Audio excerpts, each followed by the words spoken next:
Shqiponja dykrenare është simboli më i fuqishëm i shqiptarëve, i gdhendur në histori, kulturë dhe flamuri kombëtar. Ajo misharon lirinë, krenarinë dhe qëndresën e një kombi të lashtë, duke u bërë pjesë e identitetit të tij. Historia e këtij simboli është e gjatë dhe e pasur, duke filluar që nga qytetërimet e hershme deri në shpalljen e pavarësisë së Shqipërisë në vitin 1912. Origjina e shqiponjës dykrenare. Shqiponja si simbol i fuqisë dhe madhështisë ka qenë e pranishme në shumë kultura të botës, që nga kohët më të hershme, përdorimi i shqiponjës dykrenare daton që nga qytetërimet e lashta të Mesopotamisë dhe Anadollit, në Babiloni dhe Asiri, ajo përfaqësonte fuqinë hyjnore dhe mbrojtjen nga e keqja. Ky simbol u përdor më vonë nga perandoria hitite në Turqinë e sotme, ku përfaqësonte dominimin mbi lindjen dhe perëndimin. Në epokën e perandorisë romake dhe më vonë në Bizant, shqiponja dykrenare u bë simbol i fuqisë perandorake. Perandoria bizantine, e cila mbizotëroi për mbi 1000 vjet, e adoptoi këtë simbol për të treguar sovranitetin e perandorit mbi të dyja botët, atë toksore dhe atë shpirtërore. Shqiponja dykrenare në historinë shqiptare. Ndërsa shqiponja dykrenare ishte e pranishme në kultura të ndryshme, ajo mori një rëndësi të veçantë për shqiptarët gjatë mesjetës. Në shekullin e 14, fisnikët shqiptar filluan ta përdorin atë në stemat e tyre. Një nga shembujt më të hershëm është stema e familjes Kastrioti, ku shqiponja dykrenare simbolizonte pavarësinë dhe forcën e principatës së tyre. Pika kulmore e përdorimit të këtij simboli erdhi me Gjergj Kastrioti Skënderbeun, heroi kombëtar i shqiptarëve. Pas braktisjes së perandorisë osmane në vitin 1443, Skënderbeu ngriti flamurin me shqiponjën dykrenare mbi Kalan e Krujës, duke shpallur pavarësinë nga osmanët. Ky akt shënoi fillimin e një epoke të re të qëndresës shqiptare kundër pushtimeve të huaja. Në atë kohë, shqiponja dykrenare ishte më shumë se sa një simbol. Ajo përfaqësonte një thirrje për bashkim dhe qëndresë kundër pushtuesve. Në këtë flamur, shqiptarët luftuan për lirinë e tyre për 25 vjet, duke mbrojtur me sukses tokat e tyre nga perandoria osmane. Flamuri shqiptar dhe evolucioni i tij. Përdorimi i shqiponjës dykrenare nuk u ndal me Skënderbeun. Gjatë shekujve që pasuan, ky simbol mbeti pjesë e identitetit kombëtar shqiptar. Gjatë periudhës së rilindjes kombëtare në shekullin 19, shqiptarët kërkuan të afirmonin identitetin e tyre dhe të ndaheshin nga perandoria osmane.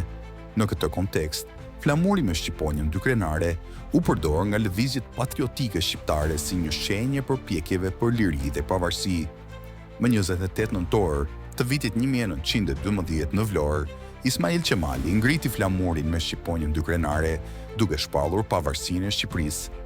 Ky flamur, i cili mbante të njëjtin shqiponjë si ai i Skënderbeut, u bë simboli zyrtar i shtetit shqiptar. Gjatë periudhave të ndryshme të historisë shqiptare, flamuri ka pasur disa ndryshime të vogla.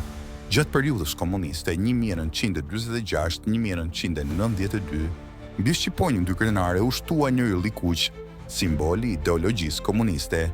Pas solanisë së regjimit komunist, flamurit ju rikthye forma e tij origjinale pa yllin. Sot flamuri kombëtar shqiptar mbetet i njëjti, një sfond i kuq me shqiponjën e zezë dykrenare në mes. Simbolika e shqiponjës dykrenare. Shqiponja dykrenare përfaqëson më shumë se sa një simbol heraldik. Ajo është mishërimi i shpirtit luftarak dhe krenarisë kombëtare të shqiptarëve. Sipas interpretimeve tradicionale, shqiponja simbolizon lirinë, madhështinë dhe pavarësinë. Dy kokat përfaqësojnë bashkimin e shqiptarëve nga të gjitha trevat. Ngjyra zezë e shqiponjës simbolizon fuqinë dhe seriozitetin e kombit. Sfondi i kuq përfaqëson gjakun e derdhur për lirinë e Shqipërisë. Ky flamur nuk është thjesht një simbol politik, por është një thirrje për unitet dhe qëndresë për të gjithë shqiptarët, si brenda ashtu edhe jashtë Shqipërisë. Shqiponja dykrenare në kulturën popullore shqiptare. Përveç se në flamur, shqiponja dykrenare është e pranishme në shumë aspekte të jetës shqiptare. Ajo gjendet në artin popullor, veshjet tradicionale, stemat familjare dhe monumentet historike. Në emërtimet e vendeve dhe institucioneve, shqiponja dykrenare përdoret për të nderuar trashëgiminë dhe identitetin kombëtar. Shumë shkolla, organizata kulturore dhe klube sportive mbajnë këtë simbol në logon e tyre. Në art, shqiponja është një motiv i zakonshëm. Në poezitë patriotike, këngët folklorike dhe pikturat, poetë modern shqiptar si Naim Frashëri dhe Gjergj Fishta e kanë përmendur shpesh shqiponjën në veprat e tyre si një simbol të lirisë dhe dinjitetit kombëtar.